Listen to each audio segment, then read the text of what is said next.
From mud huts and teepees to castles and skyscrapers, humans have always used architecture as a form of identity. Ever since I was a child, my brother always asked for tractors because he wanted to be a farmer, and I always asked for Legos or building blocks because I wanted to be an architect. I started taking AutoCAD classes and pre-engineering classes my freshman year of high school and continued from there. My name is Thomas Holtham, and I believe that renewable energy and organic building materials are the future of architecture.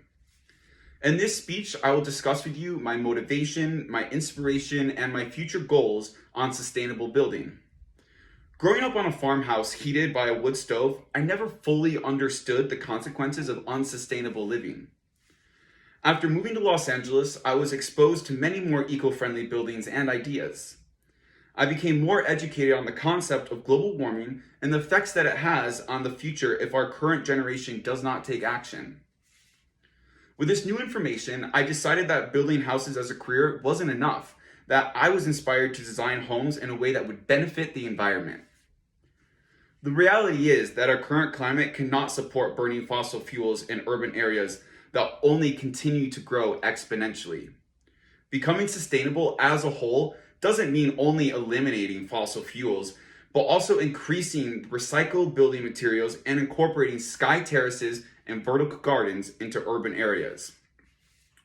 As Thomas Scrofer says in Dense and Green Innovative Building Types for Sustainable Architecture, published by Basel and Birkenhauser in 2016, the UN statistics predict that in 2030, 60% of the world's population, or 4.9 billion people, will be urban.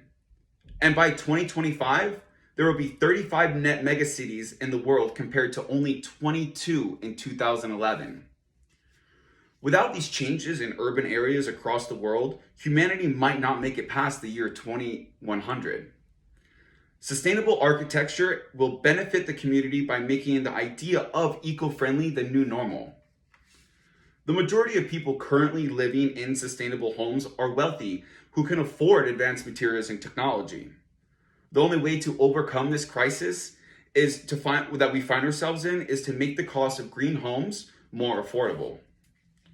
It is important that architects learn to build not only for the growing population, but more importantly, for a livable environment. Architects have always been on the forefront of modern design, but it is imperative for architects to be on the forefront of sustainability. It may take more effort and be less cost efficient to create a standard of sustainable homes, but it is the only option in the current climate that we live in. Many people do not understand the need for eco-friendly buildings until they actually live in an urban area. Incorporating green materials, vertical parks, and sky terraces into newly constructed buildings is a big stepping stone in the right direction. In order to overcome the current environmental crisis is to make sustainability cost efficient for the everyday person. If architects were able to make the cost of green homes more affordable, then the average person might actually believe that change is within their own reach. Sustainability as a whole is the only way to save mankind and our planet. Thank you.